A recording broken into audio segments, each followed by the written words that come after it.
Coucou à tous, donc là on revient, ce sera pour une petite vidéo sur le troisième trimestre, comment ça s'est passé. Et je pense que je vais vous faire également l'accouchement, je pense. Donc pour ce qui est le troisième trimestre, j'ai commencé à avoir un peu de nausées et de douleurs aux jambes, etc. Donc on a fait des prises de sang. Je manquais beaucoup encore de magnésium. Donc j'ai dû reprendre des cures, etc. Donc c'était assez compliqué. En plus avec le diabète, voilà, c'était extrêmement compliqué à gérer sur le fait pour la nourriture, etc. Donc nous avons finalement on n'a pas beaucoup de rendez-vous avec le médecin parce qu'il a annulé presque tous les rendez-vous. Donc voilà. Après, j'avais pris 4 kilos tout le long de ma grossesse. Euh, Très bien pour eux, donc voilà. Pour ce qui concerne pour l'accouchement, très très long. Je suis rentrée à dimanche aux urgences. Donc je suis rentrée le dimanche pour la perte de bouchon muqueuse et des contractions.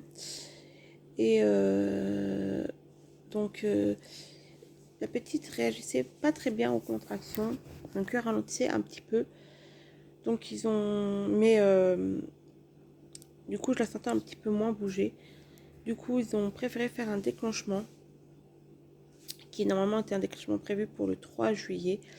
Mais ils ont préféré faire un déclenchement avant. Donc on a monté en chambre à 4h du matin.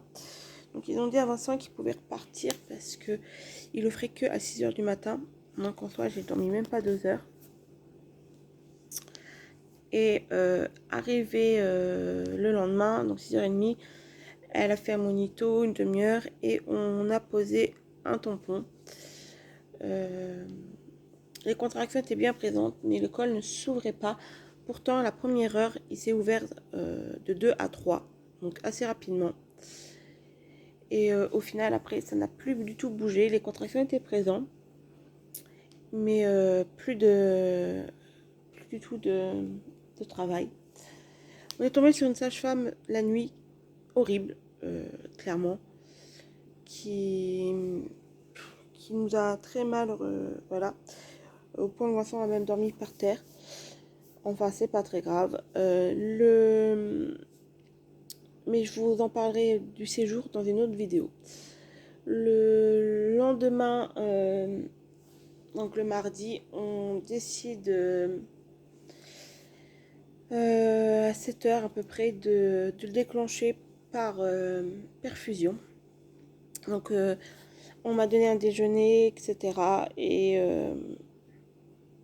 vers je sais pas, 8h30, un truc comme ça, on m'a descendu en bas. Donc ils m'ont expliqué comment ça se passait, etc. Vers 9h30, on a commencé à mettre la perfusion. Et vers 11h30, j'étais ouvert à 5. Donc on a mis la péridurale. Voilà. Et donc ça avait très très bien agi. Vers 13h, 13h, 13h30, ils ont décidé de percer la poche des os. Et vers 4h30, ils sont venus vérifier à combien j'étais. J'étais complet. Du coup, on a pu faire les poussées et elle est venue assez rapidement puisqu'à 16h44, elle était là. Donc là, ce que vous voyez, c'est ses petites fesses. Un accouchement de rêve. Par contre, un travail énorme, hein, 40 heures de travail. Un épuisement puisque je ne dormais pas beaucoup. Par contre, moi, mon corps a eu plus de mal. J'avais la tension qui s'élevait énormément, qui venait à 18. Et j'avais mon cœur qui ralentissait un peu. Donc ça les inquiétait, moi, pas plus que ça, parce que je me sentais bien. Mais voilà, franchement, super accouchement. Rien de mieux que je pouvais espérer. Par contre, voilà. D'ailleurs, dites-moi si ça vous dit une vidéo sur mon séjour. Parce qu'il y a beaucoup de péripéties. D'ailleurs, je vais vous faire pas mal de story time qui vont venir, que je vais vous tourner dans le moment là.